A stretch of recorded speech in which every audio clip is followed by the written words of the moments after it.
Assalamualaikum warahmatullahi wabarakatuh. Halo semuanya, jumpa lagi dengan saya Chow Sing Sing, kurator dari podcast Horror Night Story.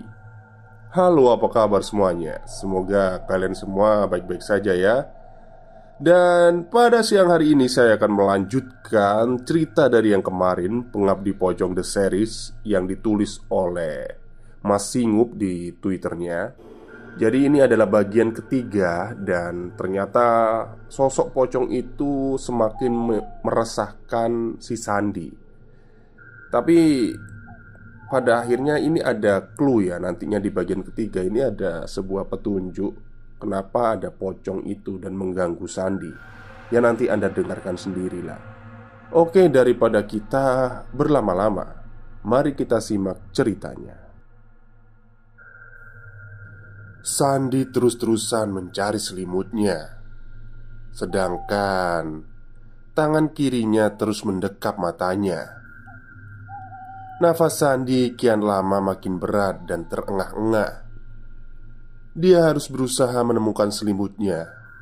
Tak terasa, ketakutan itu membuat tubuh Sandi basah diguyur keringat, serta badannya terus saja gemetar. Aroma busuk semakin pekat dalam kamarnya.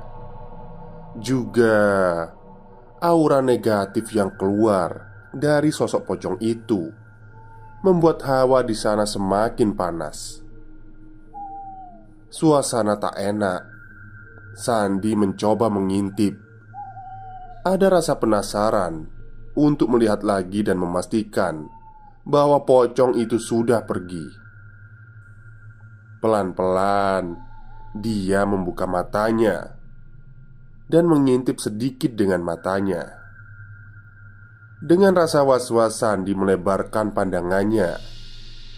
Dia melihat ke arah asal sosok itu pertama muncul. Tapi naas, pocong masih berada di tempat yang sama. Pocong masih ada di pojok pintu dan seakan memantau Sandi. Jelas terlihat pocong menatap ke arah Sandi dengan tajam, seakan tak mau pergi dari tempatnya. Sandi malah merinding, panas dingin tak karuan. Sosok tersebut tak akan mudah melepaskan Sandi sepertinya. Sekarang Sandi sudah dalam cengkraman pocong itu. Seberapa keras usaha Sandi untuk lepas dari sosok itu, sepertinya akan sulit. Pocong itu selalu ada di setiap Sandi merasa takut dan pasti muncul. Untungnya karena mengintip, akhirnya dia menemukan selimut dan langsung merungkupkan tubuhnya. Setelah bisa meraih selimutnya, Sandi terpikir untuk berdoa. Dia terus berdoa dalam hati supaya bisa lekas bebas. Tapi rasanya pocong itu belum beranjak dari tempatnya. Sosok pocong malam itu benar-benar menguasai kamarnya. Akhirnya Sandi tak bisa untuk tidur. Dia tidak berani untuk memejamkan matanya. Sandi takut bila dia ketiduran nanti akan ada hal buruk yang bisa menimpanya. Ketakutan Sandi adalah bila pocong bisa mengambil alih tubuhnya ketika Sandi sedang tidur. Semalaman dia terus terjaga dan berusaha untuk membaca doa-doa sampai pagi. Ayam berkokok, tanda hari segera pagi. Sandi mulai bisa tenang, bernafas lega, mengingat semalaman dia terus bergidik ngeri bersama pocong. Pelan-pelan ia mengintip, dan dia tidak menemukan sosok itu lagi di pojok pintu. Akhirnya dia mengeluarkan kepalanya untuk mencari-cari di sekeliling, sampai ke langit-langit keberadaan pocong itu. Ternyata sosok itu sudah menghilang dari semalaman tak beranjak dari tempatnya. Syukurlah pocong itu pergi. Setelah memastikan semuanya aman, Sandi bergegas keluar kamar untuk segera mandi dan berangkat kerja. Sebab dia masuk shift pagi. Walaupun tubuhnya sudah tidak bertenaga, tapi dia harus masuk kerja hari ini. Setelah mandi, dia bertemu dengan ibunya di dapur. Ibunya mengingatkan supaya tidak lupa sarapan. Sandi hanya mengangguk dan berjalan untuk berganti baju seragam kerja. Ibunya merasa curiga dengan wajah anaknya itu. Sesaat Sandi akan memakan sarapan sambil memberikan bekal, ibunya bertanya, "Kamu kenapa, Nak?" Sandi menjawab dengan lirih, "Nggak apa-apa, Bu." Tapi ibunya masih tidak percaya. Sebab wajah Sandi terlihat kusut dan dia seakan tak nafsu makan lagi. "Dihabiskan ya makannya." Sambil pergi, ibunya meminta Sandi untuk menghabiskan makanannya. Karena kepenatan ini membuat Sandi kurang konsentrasi terhadap berbagai hal. Dia pun tak fokus ketika ada orang yang mengajaknya bicara. Meskipun demikian, secara tak sadar dia sudah menghabiskan sarapannya dan segera berangkat kerja. Saat di jalan, Sandi beberapa kali motor yang dikendarai oleng dan akan terjatuh. Tapi dengan cepat dia bisa mengendalikannya. Karena konsentrasi memang tidak fokus sejak awal, jadi dia membawa motornya agak urang-uringan. Setelah sampai di pabrik, Sandi sudah ditunggu oleh teman-temannya di koridor. Sandi terlihat sangat pucat dan badannya lesu. Letih sangat, kecapean tak berdaya. Wajah murung terpancar jelas dari sorot matanya. Temannya pun bertanya, "Ada apa lagi?" "Waduh, ini udah parah," kata Sandi sambil menggelengkan kepala. Semua semakin bingung sama pernyataan Sandi. Sebenarnya teman-teman Sandi dari tadi berbincang mengenai ceritanya Mas Umas. Dan ada seorang temannya mulai memberitahu padanya tentang cerita Mas Umas. "Gini San, kemarin lusa waktu kamu bolos kerja, kamu bertemu dengan Mas Umas kan?" Sandi sedikit kaget saat itu. "Apa katanya?" "Katanya waktu itu kamu ngebonceng pocong." Sandi menjawab secara lantang, "Ah, yang benar kamu." "Iya, masa saya bohong? Kalau nggak percaya, kamu tanya aja ke orangnya. Katanya pocong itu udah ikut kamu." Yang mengejutkan, Sandi malah tersenyum. "Makane, kok di kamarku sekarang jadi sarang pocong?" Teman-temannya sontak teriak karena terkejut dengan pengakuan Sandi barusan. "Semalam saya nggak bisa tidur gara-gara pocong di pojokan pintu." Sandi juga menambahkan, dia sangat ketakutan dan tidak bisa berlari. "Pocong itu muncul di pojok pintu, nggak bergerak sama sekali. Mau teriak ya kasihan ibu.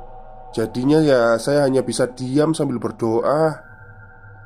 "Terus hilangnya gimana?" kata salah satu temannya. "Ya aku nggak ngerti. Pokoknya waktu pagi ada ayam berkokok itu udah hilang." "Bapakmu gimana?" "Belum kembali." "Ya udah, gini aja, siapa yang berani tidur di kamarku saya bayar semintamu. Siapa aja yang mau menemani saya tidur, minta apa aja saya turutin." Sandi seakan membuat sayembara pada siapapun yang berani dan bernyali yang mau menemaninya tidur dengan sosok pocong di dalam kamarnya. Dia akan diberikan upah dan hadiah apapun yang diinginkan. Sandi menegaskan ke teman-temannya, "Kalau kamu tak percaya, ayo uji nyali di kamar saya. Pokoknya jangan teriak-teriak sama lari ya kalau ada pocongan." Rupanya Sandi sudah mendapat rencana untuk nanti malam. mengatasi sosok itu. Dia mau mencari kelemahan dari si pocong. Mungkin Sandi tahu bila dia tak bisa lari atau semacamnya. Makanya kini dia akan menyiapkan sesuatu dan berharap berhasil. Waktu telah berlalu begitu cepat. Sesampainya di rumah, dia mencari ibunya. "Bu, ibu, sampean di mana, Bu?" Dia sampai mencari-cari sampai belakang rumah. Ternyata ibunya ada di gudang belakang rumah. "Bu, sampean ngapain?" Ibunya kaget mendengar ada Sandi yang mendekat. Dengan cepat beliau menyembunyikan sesuatu dan mengalihkan perhatian Sandi. "Sudah pulang ya, Nak?" Ibunya berbicara dengan wajah was-was seakan ada sesuatu yang disembunyikannya. "Iya, sudah." Sandi menjawab dengan terus memperhatikan gerak-gerik ibunya yang sungguh begitu janggal. Sandi pun menanyakan soal bapaknya. "Bapak udah datang, Bu?" "Belum, Le. Ibu juga nggak ngerti. Semoga nggak ada apa-apa. Sudah, sana makan." Sambil mengajaknya pergi dari situ, ibunya menyuruh Sandi untuk segera makan. Sambil pergi dari tempat itu, Sandi merasa penasaran dengan barusan apa yang ibunya lakukan. Setibanya di meja makan, ibunya langsung membuatkan kopi. Kemudian Sandi mengambil nasi serta lauk pauknya. Setelah makan, Sandi bertanya pada ibunya apa yang dilakukan di belakang sana. "Ada apa, Bu, di belakang? Habis ngapain?" Ibunya sambil tersenyum bilang, "Halah, gak ada apa-apa, Nak. Hanya tempat untuk naruh barang bekas. Itu tadi ada tikus." Sandi pun mulai curiga, sebab sangat jelas ibunya sedang menyembunyikan sesuatu. Sedangkan Sandi sendiri juga jangan sekali masuk ke tempat itu, sebab dia dilarang oleh kedua orang tuanya. Alasannya kotor dan berantakan, serta bisa tanpa sengaja Sandi merusak barang-barang yang ada di dalam. Sesuatu nampak aneh dikatakan oleh ibunya. "Jangan masuk ke sana, banyak tikusnya." Sandi sambil makan merasa tak masuk akal sekali dengan pernyataan ibunya itu. Dia meminta untuk Sandi tidak mendekati tempat itu dengan alasan yang tak lazim. Selepas makan, Sandi pun keluar ke teras untuk bersantai-santai sejenak. Di teras, Sandi duduk sambil berpikir, kenapa semua peristiwa ini menjadi sebuah musibah baginya, dan mengapa harus dia sendiri yang terlibat dalam masalah ini. Dia terus mengingat-ingat dari awal kejadian ini timbul. Mungkinkah masih ada hubungannya dengan hilangnya bapaknya itu? Atau hanya akibat dia bekerja di pabrik? Atau ada hal lain? Sandi malah bingung dengan ini semua. Tanpa terasa, surup pun tiba. Sandi bergegas masuk ke dalam kamarnya. Dia mulai menyiapkan mental beserta rencana untuk menghadapi sosok pocong itu nanti malam. Kemudian Sandi berencana untuk menemukan tempat persembunyian di pocong. Dari pocong maksudnya. Sandi lalu mengambil selimut, kemudian dia mengambil gunting. Sandi sengaja membuat lubang pada selimutnya. Dia menggunting kecil di bagian selimutnya untuk membuat lubang kecil seukuran mata saja. Untuk berjaga-jaga, Sandi juga menyimpan senjata untuk melawan pocong itu. Dia melihat sekeliling apa yang bisa dia lakukan untuk mempertahankan diri dari serangan pocong itu. Dia kemudian mencari alat pemukul. Lalu terlintas di depannya hanya sebuah gitar yang ada di kamarnya. Diambillah gitar itu dari gantungannya, dan kini semua siap. Dia tinggal eksekusi saja.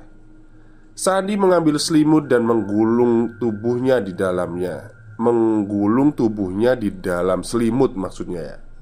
Kemudian dia menyesuaikan lubang di selimut tepat di matanya. Tak lupa satu tangannya memegang gitar untuk memukul bila sosok pocong itu muncul. Sandi menempatkan tubuhnya pada posisi terlentang agar refleksnya bagus. Sandi tiduran dengan jantung berdebar kencang, sambil matanya terus memperhatikan sekeliling. Tangannya terus mengeratkan pegangannya pada gitar. Dia terus mengintip dari lubang kecil di selimutnya.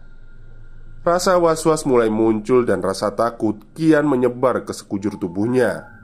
Tapi dia sudah bertekad untuk hari ini bisa mendapatkan kejelasan dari peristiwa ganjil ini.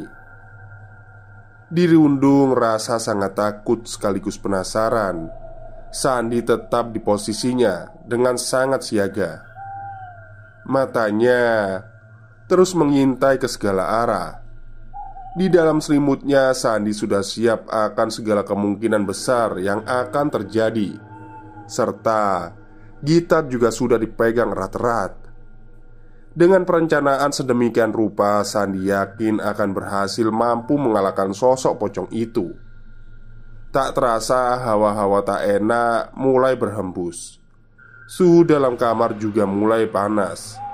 Hal yang ditunggu-tunggu pun tiba. Jantung Sandi bertambah berdebar-debar. Dia juga berkeringat karena sangat gugup. Bayangan ketakutan mulai menggelayuti dirinya. Seakan-akan di dalam kamarnya itu penuh. Sedari tadi, lampu yang awalnya terang kini meredup. Cahayanya mulai remang. Dia mulai menarik nafas, sebab dia tahu sosok ini akan segera muncul. Dari dalam selimut, Sandi mengawasi kesana kemari dari lubang kecil yang dibuatnya. Aroma busuk pun muncul, tercium. Bau bangkai itu amat cepat menyebar.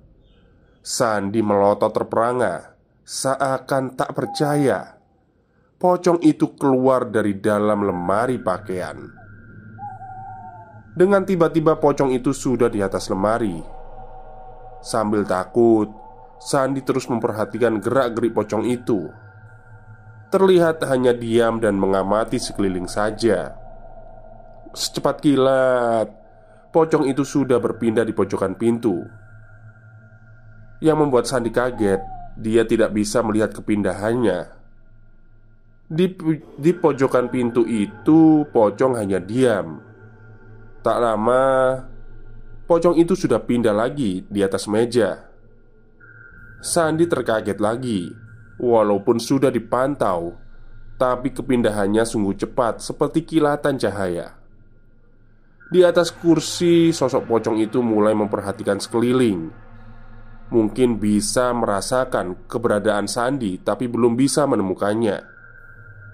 Sandi bersiasat untuk memelankan nafasnya agar sosok itu tidak mengetahui keberadaannya. Secara spontan, tiba-tiba pocong sudah ada di hadapannya.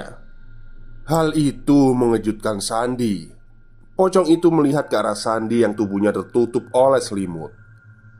Pocong itu menunduk dan menatap langsung mengarah ke arah lubang selimut. Mata Sandi dan pocong itu saling menatap tajam. Naasnya, Sandi hanya bisa diam. Tubuhnya kaku tak bisa bergerak. Sandi berusaha supaya bisa memukul pocong itu dengan gitar di tangannya. Tapi rasa takut membuat sekujur badannya mematung. Pocong hanya diam dan menyorot tajam matanya Sandi. Dia pun mulai menggigil ketakutan, merinding. Sandi tak bisa berbuat apa-apa lagi. Rencananya sudah gagal. Sandi hanya bisa terus diam dan pasrah. Tapi si pocong masih saja di depan matanya tak bergerak. Seketika Sandi berpikir untuk teriak sekencang-kencangnya. Namun entah apa sebabnya, membuka mulut pun Sandi tak sanggup. Dalam suasana kian mencekam ini, Sandi berusaha menggerakkan anggota badannya, tapi juga tak bisa. Sandi merasa benar-benar panas sekali di dalam selimut. Ketakutan sudah menyebar di sekujur tubuh Sandi. Keringat kian deras mengalir dari tubuhnya. Cahaya dalam kamar sudah mulai redup. Baunya busuk sekali seperti bangkai, dan memang bersumber dari sosok pocong itu. Sandi sungguh tidak bergeming di hadapan pocong itu. Dia benar-benar seperti dicengkram oleh sosok itu.